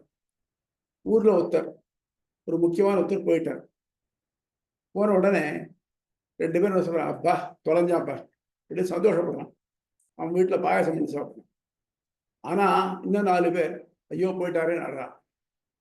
நிகழ்ந்த நிகழ்ச்சி ஒண்ணுதான். இப்போ இந்த வெவ்வேறு ஆட்களுக்கு வெவ்வேறு விதமான உணர்ச்சி தூண்டுறதா இல்லையா? அது இப்ப எல்லாரும் ஒரே ஆளா இருந்ததுனாக்க ஒரே மாதிரி உணர்ச்சியான இருக்கணும் இல்லை. அப்போ இண்டிவிஜுவலா இருக்கு, தனித்தனியா இருக்கு. அது மட்டும் இல்லாம ஒத்தொத்தரும் தனித்தனியாக தன்னுடைய பாப துன்பத்தை அனுபவிக்கிறான், இன்னொருத்தரால் அனுபவிக்கிறது இல்லை. அப்படி இருக்கச்சு எல்லாமே பிரம்மம்னாக்க அப்ப எல்லாம் ஒரே மாதிரியான இன்ப துன்பங்கள் வேணும், ஒரே மாதிரியான உணர்வுகள் வேணும். விடுபட்டா தெரியாது, கட்டுண்டது மட்டும்தான் தெரியும் நமக்கு அப்படின்னு ஆகுது. ஆகவே இவர் சொல்ற இந்த கருத்து ஒத்துக்கொள்ள முடியாது. ஆக இப்போ பிரம்மம் தான் நான் சொல்றதை ஒத்துக்க முடியாது. ஆனா சங்கரர் சொல்றாருனாக்க அப்ப ஏன் நானும் தெரியறது அப்படின்னா அதுக்கு காரணம் சொல்றேன். அப்படி நினைக்காத. நீ தனியா இருக்கக்கூடிய உன்னை பிரம்மம் தான் நீ நினைக்க காரணம் என்னன்னாக்க எதுக்கு இதான் காரணம் அப்படின்னு அது சொல்றாரு. இந்த அடுத்தது ஆத்மா ஜீவாத்மா என்பது பற்றி ஸ்ரீ சங்கரர் கருத்து. சரி, இது மட்டும் புரியுறதா புரியலையா? சந்தேகம் இருக்கா? மேல பொறுத்து சப்ஜெக்ட் வேற, அதுக்காக சொல்றேன். ஆமா, ஒரு சந்தேகம் இருக்கு. சொல்லுங்க. இப்ப இந்த 8ல இந்த தேர்ட் பாயிண்ட் இப்போ நான் அப்படிங்கிறது இல்லாம ஆயாச்சு அப்படின்னா அதற்கப்புறம் மோட்சத்தை உணர்வது, மோட்சத்தை அடைவது யார் அப்படின்னு ஒரு கேள்வி வருது. அது தனித்து இருக்க முடியாததுனால பிரம்மமானதுக்கு பிறகு உணர்வும் இல்லை, நான்கிறதும் இல்லை. சரி, இது இப்படி ஒரு விஷயம் வச்சுட்டோம்னா திருக்கோஷ்டியூர் நம்பியிட்ட போய் உபதேசம் வாங்கிக்கிறதுக்கு ராமானுஜர் போறார். ஐதீக கதைப்படி அவர் 17 தடவை போய் நான் ராமானுஜன் வந்திருக்கேன் போது அவர் நான் போனதுக்கு அப்புறம் அனுப்பி வச்சிடுறாரு. அப்புறம் அடியேன் ராமானுஜன் சொன்னதுக்கு அப்புறம் அந்த நான் போனதுக்கு அப்புறம் தான் அழைச்சி உபதேசம் பண்றது. அப்ப அந்த நான்ங்கிறது எப்படி நம்ம பொருள் பண்றது? சரி, இப்ப நீங்க நான் சொல்றது எதை மீன் பண்றீங்க? உங்களுக்கு தான் காமிச்சுக்கிறீங்க. ஆமா, என்ன காமிச்சு? நான் சொல்றேன் அவன் செய்ய மாட்டேங்கிறான் அப்படிங்கிறச்சு என்ன சொல்றீங்க? நான் அப்படிங்கிற ஈகோ. ஆத்மா நான் சொல்லுமா? சொல்லாது இல்லையா? ஆத்மாவுடைய இந்த உடல் சொல்றது நான், ஐ சே யூ டூ இட் அப்படிங்கிறோம். அப்போ இந்த ஐன்னு ஃபீல் பண்ற ஈகோ இருக்கு பாருங்க, அதாவது உடம்போட சேர்ந்த உயிருக்கு ஏற்படக்கூடிய இந்த ஈகோ இருக்கு, அகங்காரம்னு பேரு. இந்த அகங்காரத்துக்கு தான் நான்னு பேரு. இந்த அகங்காரமானது போயிடுத்தானாக்க நான்கு வந்துடும். ஆத்மா இயல்பாகவே பரமாத்மாவுக்கு அடிமை. அவன் ஆண்டான், நம்ம அடிமை. நான் இப்ப அடிமை இல்லைங்கிற நிலைமை ஏன் ஏற்படுறதுனாக்க, நான் அவனின்றும் வேறுபட்டவன், நான் சுதந்திரமானவன் அப்படின்னு நினைக்கிறதுனால வருது. அதனாலதான் திருப்பி திருப்பி சொல்றேன், வைஷ்ணவீசத்துல முக்கியமான அகங்காரமாகிற ஆர்ப்பை துடைத்தால் ஆத்மாவுக்கு அழியாத பேர் அடியான் என்றே. சீவசன பூஷண வாக்கியானம் இது. அழிய வேண்டியது ஆத்மா இல்லை, அழிய வேண்டியது அகங்காரம். ஆத்மாவுக்கு ஈகோ இருக்கு. ஈகோ எப்போ இந்த ஈகோ போறதோ அப்பதான் அவன் அடியான் ஆகும். மீதி இருக்கிற ஆத்மா அப்பனுக்கு போனாலும் ஆத்மாவுக்கு அனுபவிக்க வேண்டிய வினைகள் இருந்ததுனாக்க இந்த உலகத்துல அனுபவிச்சுட்டு, அந்த பிராரப்த வினைகள் இந்த உடம்பு முடிகிற மட்டும் அதை அனுபவிச்சுட்டு அவன் அப்புறம் மோட்சத்துக்கு போகும். ஆகவே நான் மீன்படுறதெல்லாம், நம்ம வைஷ்ணவால நான் மீன்படுறதெல்லாம் அவளுக்கு இருக்கக்கூடிய அகங்காரத்தை சொல்றது. புரியுறதா? இந்த முதல் பாயிண்ட்ல இருக்கிற மாதிரி அறிவற்ற உடலும் அதனுள் உறையும் அறிவுடை பண்டமான ஆத்மாவும் அதனுள் உறையும் பரமாத்மாவுமே நீ அப்படின்னு சொல்லும் போது, இதுல அந்த அறிவுடை பண்டமாகிய ஆத்மா நான் சொல்லிக்கிறது இல்ல. இந்த உடலை நான் அப்படின்னு சொல்லிக்கிறோம். இந்த உடலாகிய நான் போனதுக்கு அப்புறம் இந்த ஆத்மா அறிவுடை பண்டமாகிய ஆத்மாதான் பரமாத்மாவை உணர்கிறது. ஆமா இல்லையா? அப்படிதான் வைஷ்ணவத்துல நம்ம இதுல. ஆமா ஆமா. அதாவது இப்ப அறிவுடையதான ஆத்மா இந்த மேல ஒரு சட்டை போட்டு இருக்கு. சட்டை போட்டு இருக்கு. நான் யாருன்னு தெரியாம சட்டை தான் நான் நினைச்சுட்டு இருக்கு. அந்த சட்டையை வச்சுக்கிண்டு நான் எல்லாம் பண்ணுவேன்னு நினைச்சுட்டு இருக்கு. அப்படி இல்லை, நீ சட்டையை கேட்டுட்டு நீ சாதாரண ஆள் தான் அப்போ தோன்றது. வேற ஒன்றும் இல்லை. போலீஸ்காரன் யூனிஃபார்ம் போட்டுதான் போலீஸ்காரன். யூனிஃபார்ம் காட்டிட்டாக்க சாதாரண மனுஷன். அந்த மாதிரி எல்லா ஆத்மாவும் பரமாத்மாவுக்கு அடிமை. அவனை அடைய வேண்டிதான் நோக்கம். அப்படி இருக்கிறச்சே நான் இந்த உடம்புக்காக பரமாத்மா மறந்துட்டு எனக்கு வெளியில, அதாவது உள்ள இருக்கக்கூடிய ஆத்மாவை மறந்துட்டு வெளியில இருக்கிற உடம்புக்காக நான் எனக்கு வேண்டியதெல்லாம் செஞ்சுக்கிறேன். எனக்கு வெயில் அடிச்சா கொடை பிடிச்சிக்கிறேன், ஏசி போட்டுக்கிறேன், மழை பெஞ்சாக்க உள்ள வீட்டுக்குள்ள உட்காந்துக்கிறேன், இதெல்லாம் பண்றேன் இல்லையா? இதெல்லாம் நான்கிறதுக்காக பண்றது. அப்போ இந்த நான்கிற எண்ணம் மறந்துட்டானாக்க ஆத்மா, எனக்கு உடம்புக்கு சம்பந்தம் இல்லை. இது எல்லாத்தையும் நம்ம எல்லா முடிவுகள்ட்டையும் பார்க்கலாம். நம்ம இவருக்கு வால்மீகி மராமரம்னு சொல்லிட்டு ராமராமன் சொல்லி உட்கார்ந்த உடனே அவர் உடம்பு பேர்ல புத்து எழுந்து அதுல குருவி கூடு கட்டி எடுத்து வால்மீகி குருவி. அப்போ அதனால வால்மீகின்னு பேர் அவருக்கு. அப்ப என்ன சொன்னார்னாக்க, அவர் ஆத்மா அப்படியே இருந்தது, உடம்பு மாறி போச்சு, ஆக மொத்தம் அவருக்கு நான்கிற எண்ணம் மறைஞ்சு போச்சு, வெளியில வச்சு வேறையா போயிட்டார். அதே மாதிரி எல்லாருக்கும் பார்த்தீங்கன்னாக்க நான்கிற எண்ணம் போற மட்டும் அப்படித்தான் இருக்கு. அது பின்னாலேயே வைஷ்ணவ சம்பிரதாயத்தை சொல்றச்சே ஆத்மாவுக்கு இயல்பான குணம் என்ன அப்படின்னு கேட்கறச்சு அவனுக்கு சேஷத்துவம். இப்போ சரி, இதுக்கு முன்னாடி இதை சொல்லிட்டேன், இதை கொஞ்சம் புரிஞ்சுக்காது. அதாவது 3 பொருள் இருக்கு. சித்து இந்த உயிருள்ள பொருள், அச்சித்து உயிரற்ற பொருள், ஈஸ்வரன் 3. இந்த 3லயும் பார்த்தீங்கன்னாக்க அச்சித்து இருக்கு பாருங்க. அச்சித்து பிரத்யாருக்காகவே இருக்கும், அதுக்கு தானே எதுவும் இருக்காது. நான் இப்போ ஒரு பொருளை வாசல் தூக்கி வச்சாலும், பழக்கடையில் தூக்கி வச்சாலும், மழையில வச்சாலும், வெயில்ல வச்சாலும் அது கம்ப்ளைண்ட் பண்ணாது. ஆனா அது மாறிண்டே இருக்கும். அதுக்குன்னு தனியான அனுபவமோ உணர்வோ கிடையாது. ஆனா சித்து உயிரோடு இருந்ததுனாக்க அதுக்கு இந்த துன்ப இன்பங்கள்லாம் வரும். அது என்ன பண்ணுனாக்க தானா டிசைட் பண்ணும். இப்போ இந்த சித்து இருக்கே, அது அச்சித்து ஆளும். உயிர் சித்து, இந்த உடம்பு அச்சித்து, இது ஆள்றது. நான் சித்து, இது லேப்டாப் வச்சிருக்கேன், இதெல்லாம் ஆள்றேன். லேப்டாப் நீ தப்பா ஆப்ரேட் பண்ற அப்படின்னு சொல்லாதது. நான் என்ன பண்றேன் அதுதான் தெரியும். அது இப்போ அச்சித்துக்கு அச்சித்து, சித்து அச்சித்து ஆள்றது. அதுக்கு மேல ஈஸ்வரன் சித்து அச்சித்து ரெண்டையும் ஆளக்கூடியவன். அச்சித்து பிறர்க்காகவே இருக்கும், சித்து அச்சித்து ஆடுறதா இருக்கும், பெருமாளால ஈஸ்வரனாலே ஆளப்படுறதா இருக்கும். வித்தியாசம் என்னன்னாக்க அச்சித்து மாறிண்டே இருக்கும், சித்து கண்டிஷனலா மாறும். என்னன்னாக்க இந்த ஆத்மாவான உயிர் எந்த உடம்புல நுழைஞ்சிருக்கோ அதுக்கு ஏற்ற மாதிரியான ஞான ஆனந்தங்கள் உடையதா இருக்கும். ஆனா பியூர் ஸ்டேஜில் பகவானை ஒத்து ஞான ஆனந்தம் உண்டு இருக்கு. ஆனால் அது எந்த உடம்புல இருக்கோ அந்த அறிவு மட்டும்தான் அதுக்கு இருக்கும். மனுஷ உடம்புல இருந்துச்சா மனுஷ அறிவு, இதே ஒரு மண்புழுவில் இருந்தானாக்க மண்புழு அறிவு, யானை இருந்தால் யானை அறிவு. ஆக இதுக்கு ஆத்மாவுக்கு ஞான சங்கோச்ச விகாசங்கள், சங்கோச்சங்கள் ஏற்றவற்றங்கள். அச்சித்துக்கு அது பாடியிலேயே மாறும், அது இயற்கையாகவே மாறக்கூடியது, பிசிக்கலாக மாறக்கூடியது. ஆத்மாவுக்கு அவனுடைய அறிவானது அது எடுத்துக்கூடிய உடம்புக்கு ஏற்ற மாதிரி மாறக்கூடியது. ஆனால் ஈஸ்வரனுக்கு எந்த நிலையிலும் எங்க இருந்தாலும் எந்த இதுவும் மாறாதவனுக்கு. இதான் அது மூணு வித்தியாசம். அதனால ஈஸ்வரன் மற்ற ரெண்டையும் தனக்கு அடிமையாக கொண்டுள்ளான். ஆகவே நம்முடைய இயல்பு நிலை அவன் அடிமையா இருக்கும் நிலை. நான் இந்த உடம்போட கூடி இருக்கிறதுனால உலகைகள்னால மயக்கப்படுறதுனாலனா நான் தனி, எனக்கு இது வேணும் அப்படின்னு நான் நினைக்கிறேன். ஆனா அப்படி இயல்பு அப்படி இல்லை. நான் எப்போ இது எல்லாத்தையும் நான்கிறத விட்டுட்டேனோ அப்ப நான் அவனுக்கு அடிமைங்கிறது போய் நிற்கும். புரியுறதா? புரியுதா சுவாமி? புரியுது சுவாமி. சுவாமி ஒரு சின்ன சந்தேகம். சொல்லுங்க. இப்போ உத்தாளகர் தத்துவமசின்னு சொல்றாரு, அதாவது நீயே பிரம்மம்னு சொல்றாரு. ஆமா, நீயே பிரம்மம். ஆமா, நீயே பிரம்மம் சொல்றாரு. ஆனா ராமானுஜருடைய விளக்கம் என்ன சொல்றதுன்னா, நீன்றது ஆத்மா, பரமாத்மா, உன் உடல் மூணும் சேர்ந்தது. ஜீவாத்மாவை இவர் தான் எம்பெருமானார் தான், அவர் தான் சொல்றாரு, அதுக்கு முன்னாடி சொல்லல. அப்படித்தானே?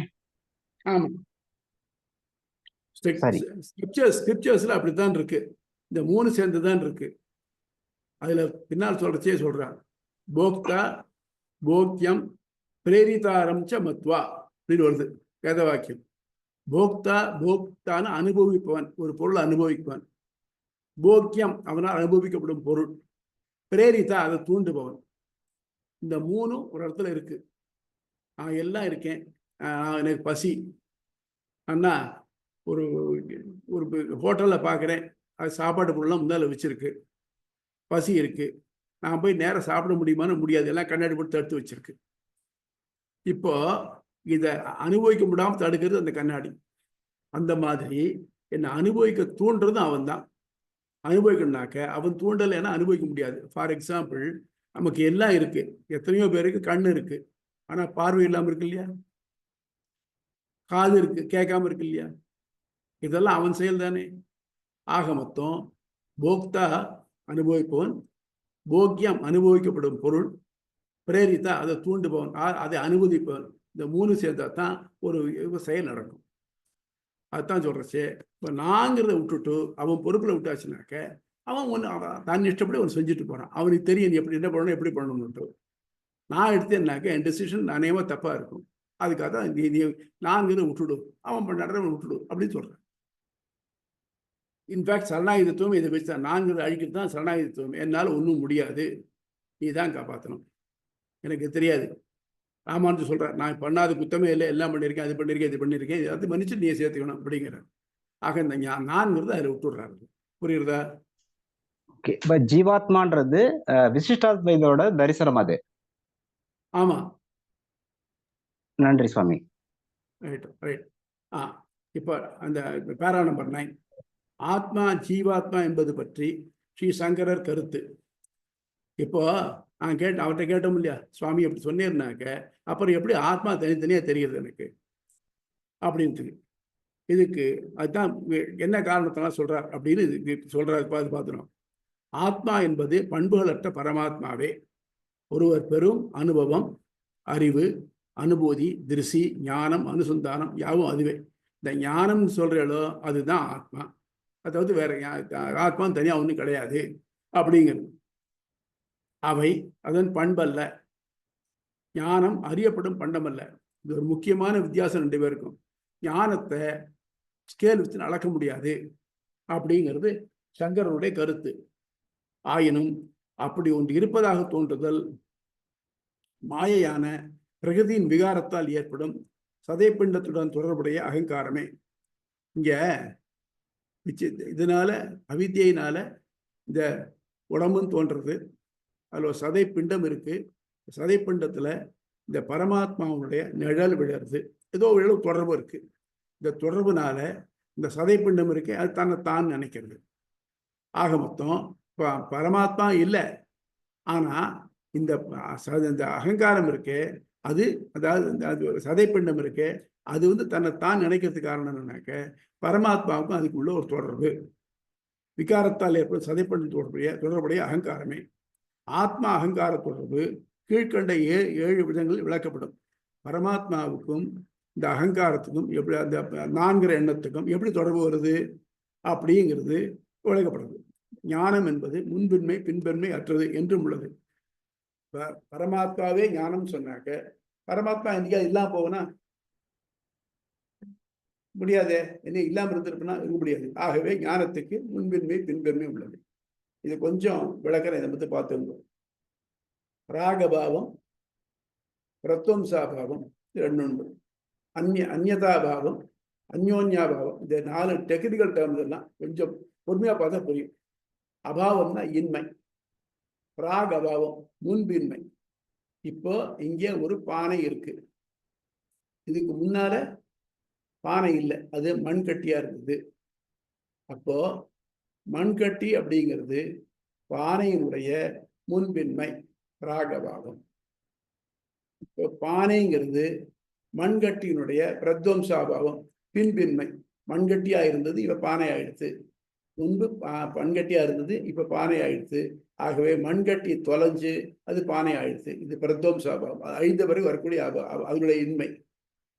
அதே மாதிரி அந்நியதாபாவம், பானை தான் இருக்கு, இதுல யானை இல்லை, இதுல இன்னொன்னு இல்லை. எது இல்லை? யானை, பானை தான் இருக்கு, யானை இல்லை. இது அந்நியதாபாவம், இன்னொன்னு அதுல இல்லை, அது அந்நியதாபாவம். அந்யோன்யாபாவம், அந்யோன்யாபாவம்னாக்க இது இருந்தா அது இல்லை. நான் இப்ப இருள் இருக்குன்னு சொன்னேன்னாக்க வெளிச்சம் இல்லைன்னு தானா தெரியுது. இந்த மாதிரி இந்த 4 அபாவங்கள், இந்த லாஜிக் இது, அது இன்னும் கொஞ்சம் விவரமா படிக்க போறான் இது தொடர்பிலேயே. அதனால இந்த 4. இப்ப ஞானத்துக்கு முன்பின்மை கிடையாது, பின்பின்மை கிடையாது, அது எப்போ உள்ளது அப்படிங்கிற இதை நம்முடைய பர்சனல் லைஃப்லயே பார்க்கலாம். நம்ம எல்லாரும் பிறந்த உடனே எல்லாருக்கும் எல்லா ஞானமும் இருக்கா? குழந்தைக்கு முதல்ல தாயாரை தவிர்த்து வேற எதுவுமே தெரியாது. கொஞ்சம் கொஞ்சமா சுத்தி இருக்கிறாலும் தெரிஞ்சுக்கிறது. அப்புறம் தனக்கு இது வேணும் அது வேணுங்க தெரிஞ்சுக்கிறது. இப்போ இந்த வெளியில இருக்கிற பொருளை பற்றின ஞானம் அதுக்கு அது மட்டும் ஏற்பட்டதோ? ஏற்படலை. அப்போ இந்த ஞானத்துக்கு அதுக்கு முன்பின்மை இருந்ததா இல்லையா? இருந்தது. ரைட்டு. நான் அப்புறம் ஒன்று கற்றுட்டேன், இந்த அளவுக்கு வந்துட்டேன், பிரமாதமா தெரிஞ்சுக்கிட்டேன் எல்லாத்தையும். ஆனால் எவ்வளவு ஞாபகம் இருக்கு, எல்லாரும் சொல்லித்தரேன், இது எப்படி? ஆனால் இந்த வயசானதுக்கு பிறகு என்ன ஆகுது? மறந்து போகுது. அன்னைக்கு படிச்சு என்ன? ஆமா அன்னைக்கு படிச்சேன், இன்னைக்கு ஞாபகம் இல்லை. வேற ஒன்று வேண்டாம், நம்ம இத்தனை பேர் இருக்கமே, இத்தனை பேர் எல்லாரும் ஒரு மினிமம் எஜுகேஷன் குவாலிஃபிகேஷன் தாண்டி தான் வந்திருப்பாங்க. SSLCயோ +2வோ ஏதோ பண்ணிட்டோம், நல்ல மார்க் வாங்கி வந்திருப்போம். இன்னைக்கு அதே +2 கொஸ்டின் பேப்பர் கொடுத்தா எத்தனை பேரால் பாஸ் பண்ண முடியும்? சொல்லப்போனால் உத்தரவே முடியாது. அதாவது ஞானத்துக்கு தோற்றமும் அழிவும் உண்டு. இன்னொன்னு, ஞானத்தை எடைபட முடியும். இப்போ நம்ம பரீட்சையில எப்படி எதுக்கு நடக்கிறது? இவருடைய ஞானத்தை எடைபட தான் நடக்கிறது. இவ்வளவு படிச்சியே, எவ்வளவு எழுதுற பாரு, பார்ப்போம் ஞானம் எவ்வளவு இருக்குன்னு. அதனால இவ சொல்ற ஞானத்தை முன்பின்மை கிடையாது, பின்பின்மை கிடையாது, அளக்க முடியாதுன்னு சொல்ல தவறு. ஞானத்தை அளக்க முடியும். ஞானத்துக்கு முன்பின்மை பின்பின்மை உண்டு. அதனால நீ சொல்ற ஞானம் தான் தெய்வம் சொல்ற தப்பு. ஆக தெய்வம் இந்த ஞானத்துல வேறுபட்டது, அது ஞானத்தை உடையது. அதுக்கு எப்பொழுதும் மங்காத ஞானம் இருக்கு, அது வேற. ஆனால் ஜீவாத்மாவுக்கு ஞானத்தினுடைய மங்குதலும் பெருகுதலும் உண்டு. ஜீவாத்மாவோட ஞானத்தை எடைபட முடியும். நம்ம சொல்றோம் இல்லையா, இப்ப எல்லாரும் படிக்கிறோம் இல்லையா, இப்ப எல்லாராலையும் எல்லாத்தையும் சொல்லித்தர முடிகிறதா? இப்ப என்னாச்சு, யாரோ சில பேருக்கு தானே அந்த சொல்லித்தரக்கூடிய ஞானம் இருக்கு. ஸோ அப்ப அவருடைய ஞானம் மற்றதை விட மேம்பட்டு தானே இருக்கு. ஒவ்வொருத்தர் ஒவ்வொரு சப்ஜெக்ட்ல பிரமாதமா இருக்கா, சப்ஜெக்ட்ல அவளை விட்டு ஆள் கிடையாது. அப்பதையும் அதை படிச்சாரு அவர், ஆனா இதை பத்தி ஸ்பெஷலைஸ் பண்ணியிருக்காரு இல்லையா. அப்போ ஆக மொத்தம் அவருடைய ஞானம் இதுல நல்லா ஒளிர்றது. மற்றதுல அந்த அளவுக்கு இல்லை. பிசிக்ஸ்ல PhD வாங்கிக்கலாம். அதனால அவர் கணக்கில் எல்லாம் தெரியுமான்னு சொன்னாக்க மட்டும்தான் வந்திருக்கார். ஆனா தெரியுதோ தெரியல சொல்ல முடியாது. ஆக ஞானமானது வேரியபிள், அது பிக்சடு இல்லை. நீ சொல்ற மாதிரி ஞானம்தான் பிரம்மம் சொன்னாக்க பிரம்மம் பிக்சடு, ஆனா அந்த ஞானம் வேரியபிள். நீ சொல்ற ஞானம் பிரம்மம் ஒத்துக்காது. ஆனா பிரம்மத்துக்கு பிக்சடான ஞானம் உண்டு. புரியுறதா?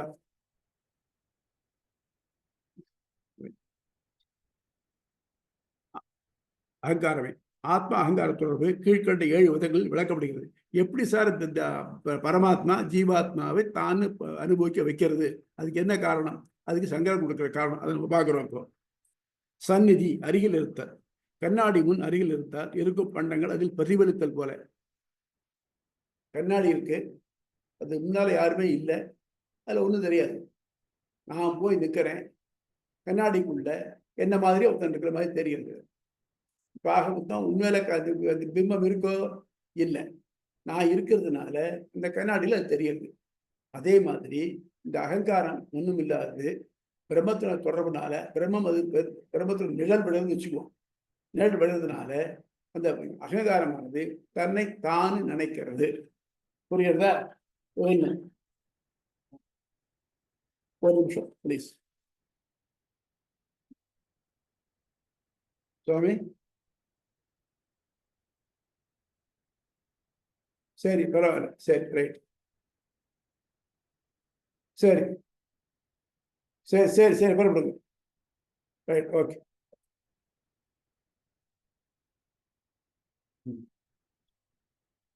ஆச்சா, சந்நிதி அதனுடைய அருகில் இருக்கிறதுனால கண்ணாடியில் தெரிகிறது. அதுபோல பிரம்மம் இந்த அகங்காரத்தின் அருகில் இருக்கிறதுனால அகங்காரம் தன்னை ஜீவ ஆத்மா என்று நினைக்கிறது. நம்பர் 1. நம்பர் 2, சம்பர்க்கம், நெருங்கிய தொடர்பு. உலகில் சூடுபடுத்தப்படும் இரும்பு கூலம் சூடேற்று தானும் தீ போல் ஒளிருதல். ஒரு இரும்பு குண்டு இருக்கு வச்சிருக்கோம், அதுக்கு தானா ஒளிரும் தன்மை கிடையாது. அதை என்ன பண்றேன், ஒரு குலனுடைய உலையில வச்சு சூடுபடுத்துறேன். கொஞ்சம் கொஞ்சமா போச்சு, அது ஸ்லைட்டா லேசா ரோஸ் ஆகுது, ரெட் ஆகுது, அப்புறம் நல்லா ஒளி விட ஆரம்பிக்கிறது. இப்போ அந்த இரும்பு கூட தனியா எடுத்தாலும் அதுவே ஒரு விளக்கு மாதிரி தெரியுது. ஆக மொத்தம் ஒளிர்ந்தே இல்லாத இரும்பு குண்டுல இந்த நெருப்பு தொடர்புனால அது தானே ஒளிர்தல் ஆறுது இல்லையா? அதே மாதிரி பிரம்மத்தினுடைய தொடர்புனால இந்த ஆத்மா அகங்காரமானது தன்னை ஆத்மான்னு நினைக்கிறது. புரியுறதா? அடுத்தது எஞ்சன. ஒரு ஒளிக்கற்றை கண்ணாடியில் பிரதிபலிப்பதால் கண்ணாடியே ஒளிக்காரணம் போல் தோன்றுகிறது. ஒரு இருட்டு உள்ள ஒண்ணுமே கிடையாது. அதுல இங்க என்ன பண்றேன்னாக்க ஏதோ ஒரு சின்ன ஜன்னல் வழியா ஒரு சின்ன ஓட்டையில சூரிய வெளிச்சம் வருது.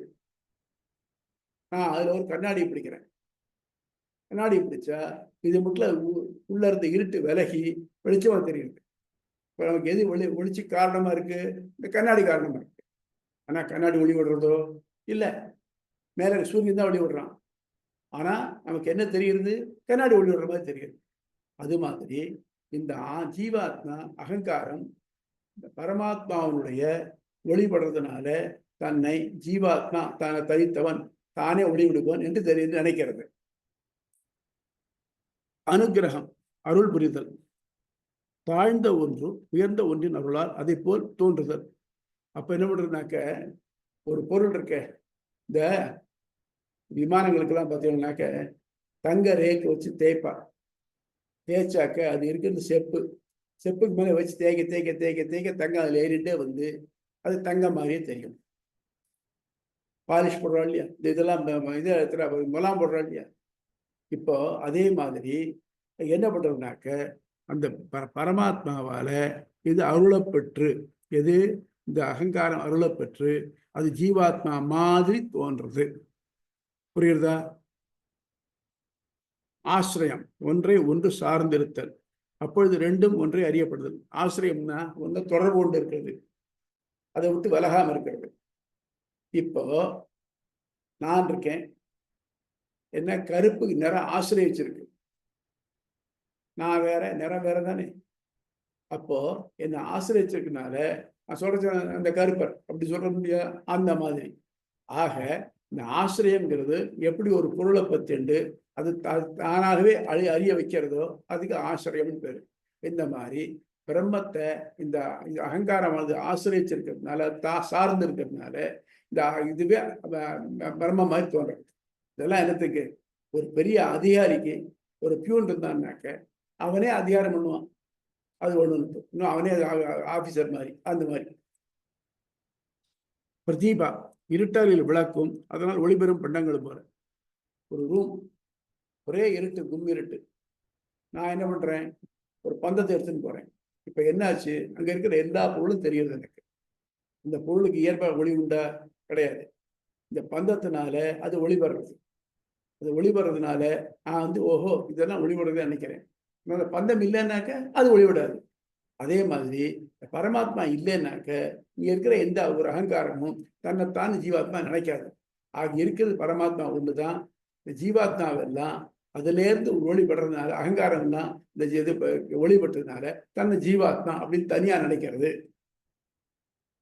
அகமர்த்தம் தான் என்ற உணர்வு, விழிப்பு, உறக்கம், மயக்க மண்டல்களும் தான் உணர்வு தொடர்ந்து வருவது போல் இங்கே ஆத்மா என்று நினைக்கப்படும் அகங்காரம் சாட்சியாகிறது. இப்போ என் உடம்புல சேர்ந்த ஒரு பொருள் சாட்சி அகங்காரம். அகங்காரங்கிறது என்னை விட்டு நீங்காம இருக்கு. பிறந்ததுலேருந்து சாரை மட்டும் அகங்காரம் இருக்கு. குழந்தைக்கு அகங்காரம் இருக்கு. என்ன கிளியரா பார்க்கலாம். அண்ணா அது எனக்கு இது வேணும்னு வச்சுனாக்க பிடிவாதம் பிடிச்சி அடர்ந்தா இல்லையா, எனக்கு வேணுங்கிறது இல்லையா. இந்த எண்ணெய் எங்கேருந்து வந்தது? அதுக்கு ஏற்படக்கூடிய அகங்காரம் தான். இந்த அகங்காரத்தினால வருது இல்லையா. அப்போ இந்த அகங்காரத்தினால என்னன்னாக்க அது நான் சொல்றத கேட்க வேண்டாமா அப்படின்னு சொல்லுங்க. எறும்பு வரிசையா போயிட்டு இருக்கோம், எறும்பை தள்ளி விடுங்க, திரும்பி அங்கேயே வருது. இந்த ஈகோ, அகங்காரம் வந்து ஈகோ. இந்த ஈகோ அகமன் நான் அப்படிங்கிற எண்ணம் இருக்கு.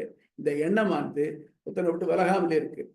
அது பரமாத்மாவனுடைய அனுகிரகத்தினால ஏற்படக்கூடிய ஒண்ணும். அது சாட்சியா நம்ம கிட்ட இருந்துட்டே இருக்கு. சாட்சின்னா அக்ஷியோ சகவர்த்தந்தே சாட்சி.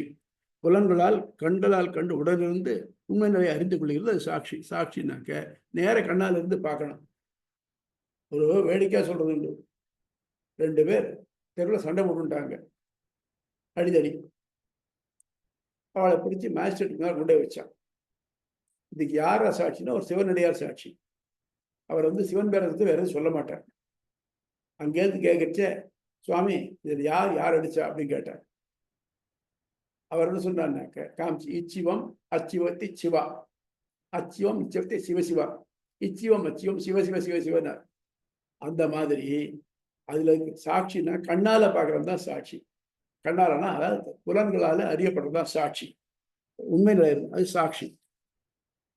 இதுதான். இதனாலதான் இது தன்னறிவற்ற அகங்காரம் பிரம்மத்தினுடைய சகவாசத்தினால தான் வந்து அறிவுள்ளதாக தெரிஞ்சு தன்னை ஜீவாத்மாவை காட்டிக்கிறது.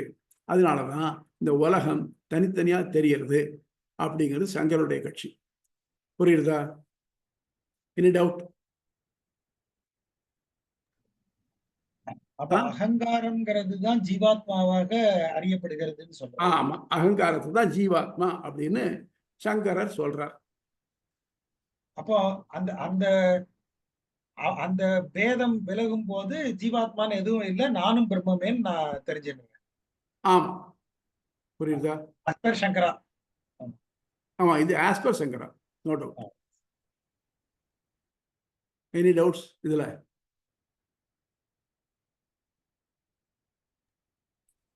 சுவாமி, உமா பேசுறேன். ஒரே ஒரு சந்தேகம். இது வந்து இதுதான் மாயையா? இந்த அகங்காரம் தான் மாயையா? கேட்கிறேன்னாக்க எப்படி தெரியுது? இதோட ரிஃப்ளெக்ஷன் தெரியல, அது காரணம் என்ன? பிரம்மத்தினுடைய ரிஃப்ளெக்ஷன் இந்த அகங்காரத்துல விழுறது, அதனால இந்த உலகம் தெரியுதுன்னு சொல்றேன் இல்லையா? இது எப்படி விழுறது? பிரம்மத்துக்கு ஏன் இந்த தர வேண்டிய தேவை ஏற்படுறது அப்படின்னு கேட்கச்சு, அதுதான் மாயைன்னு சொல்ல போறேன். அடுத்த நமக்கு இந்த அடுத்த கிளாஸ் அநேகமா அடுத்த கிளாஸ்ல வந்து நினைக்கிறேன், அதுல வரைச்ச இதுதான் மாயை. இந்த மாயினால நான் இல்லாத ஒண்ணு இருக்கிறதா நினைச்சுக்கிறேன் அப்படின்னு. ஆக ரெண்டா எடுத்துக்கிறாரு. இந்த ஆத்மா ஜீவாத்மானா என்ன, மாயைனா என்ன, ரெண்டையும் எடுத்து நீங்க சொல்ற சங்கர சொல்லக்கூடியது இந்த ரெண்டுலையும் இட் இஸ் அன்டெனபிள் அப்படி ப்ரூவ் பண்ண போறாரு. ப்ரூவ் பண்ணிட்டு அப்படி இல்லை, இது தனி அது தனி, ஒன்னொன்னுக்கு அனுபவிக்க வேண்டியதான் தனித்தனி. ஏன்னா இந்த ஒவ்வொரு ஜீவாத்மாவுக்கும் தனித்தனியான கர்ம வினைகள்லாம் இருக்கு. எல்லா ஜீவாத்மாவும் சொர்க்கம் போறதும் இல்லை, நரகம் போறதும் இல்லை, மோட்சம் போறதும் இல்லை. அப்போ தனித்தனியா இருக்கிறச்சு எல்லாத்துலயும் ஒரே மாதிரி லைட் விழுந்தாலும் ஒன்னொன்னு ஒரு மாதிரி ஆகாது. அதுக்கு இன்னொன்னு சொல்றாரு சங்கர் சொல்றச்சு. இப்போ சில எக்ஸிபிஷன்ல பாத்தீங்கன்னாக்க வெவ்வேறையான கண்ணாடி வச்சிருப்பாங்க ரூம்குள்ள. நீங்க உள்ள போய் பாத்தீங்கன்னாக்க ஒரு கண்ணாடியில் உங்க மூஞ்சி ரொம்ப நீட்டமா தெரியும், இல்லை ஒரே அகலமா தெரியும், இன்னொரு வேற மாதிரி தெரியும். இதெல்லாம் பார்க்கறதுக்கு விசித்திரமா இருக்கும். இப்போ இருக்கிறது அது ஒரு முகம் தானே, இப்போ தெரியறதுலாம் எத்தனை வெவ்வேறையா இருக்கு இல்லையா? அதே மாதிரி ரிஃப்ளெக்ஷனால் தெரியுது. அதுதான் பார்க்க போறோம் நம்ம. இப்போ வேறையா வருது. அதனால இருக்கிறது வேற கிடையாது, அதெல்லாம் பொய். இந்த உண்மையா இருக்கு இந்த முகம் இருக்க, இதுதான் உண்மை அப்படிங்கிறது சங்கருடையது. இப்போ நம்ம பார்த்தோமே, இது கிட்டத்தட்ட 50 பக்கம் ஒரிஜினல் புக்கில். ஒன்னொன்னுக்கும் சங்கரர் நிறைய வேதத்துல இருந்து ஸ்மிருதிகள்ல இருந்தும் நிறைய எக்ஸாம்பிள்ஸ் எடுத்து காமிச்சுட்டு இருக்காரு, நிறைய கொட்டேஷன்ஸ் கொடுத்துருக்காரு. அதெல்லாம் வியாக்கரணத்தினால நிறைய ஆர்கியூ பண்ணி அது இல்லை இது இல்லைன்னு சொல்ல போறாரு. அதனால அது நமக்கு புரியவும் புரியாது, நம்ம லெவலுக்கு சமஸ்கிருதம் நல்லா படிச்சு அளவு தெரியாது, அடியாருக்கும் தெரியாது. அது மாதிரி இருக்கிறதுனால அதெல்லாம் எவ்வளவு தூரம் அவாய்ட் பண்ணுவோம் முடிச்சுட்டு அவரோட ஜிஸ்ட்டை மட்டும் கொடுத்துருக்கேன். நம்ம இப்போ பார்க்கக்கூடிய இந்த அனுபவத்தை முடிகிற பார்த்தீங்கன்னாக்க கிட்டத்தட்ட 150 பக்கம் ஒரிஜினல் புக்கில் போகிறது. நமக்கு கிட்டத்தட்ட ஒரு 10-12 பக்கத்தில் வருது. புரியுறதா? புரியுது. டவுட்ஸ் இருந்தா கேளுங்க. Okay, so shall we call this a day? சரி சுவாமி. ஆழ்வார் எம்பெருமானார் ஜீயர் திருவிழை சரணம்.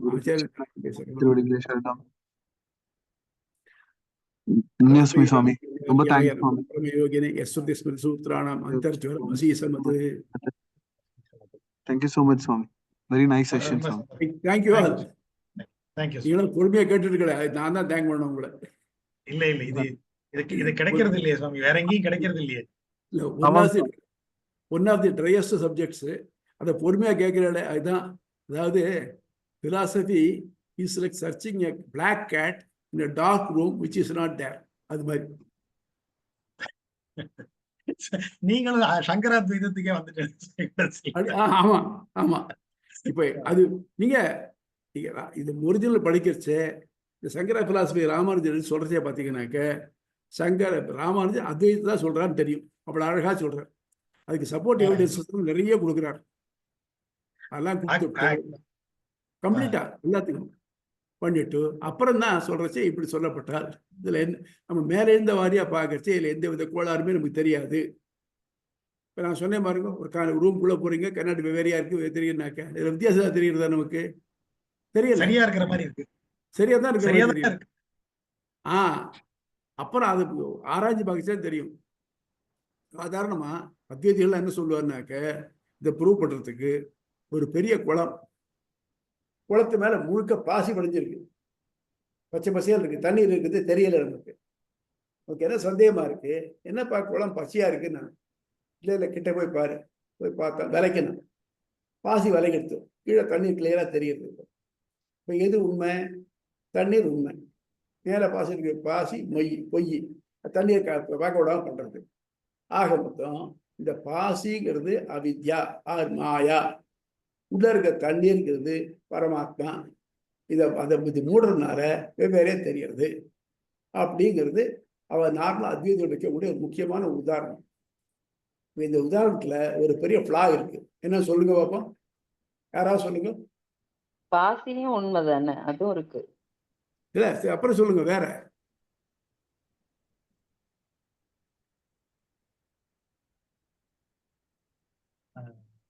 பாசி விளக்குனாலும் பாசி அங்க இருக்கும் இல்லையா, அப்ப அது மொத்தமா அழிஞ்சு போறது இல்லையே.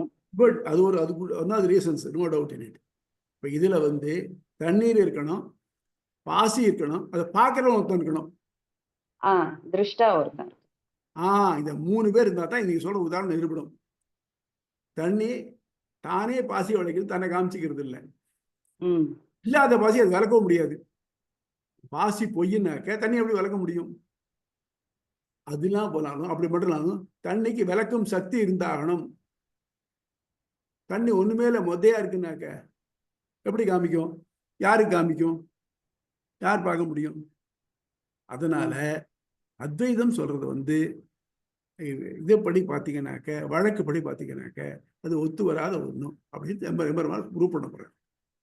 சரியா? Thank you all. Thank you sir. Swami. நன்றி. Again, Dasan. தேங்க்யூ. தாசா.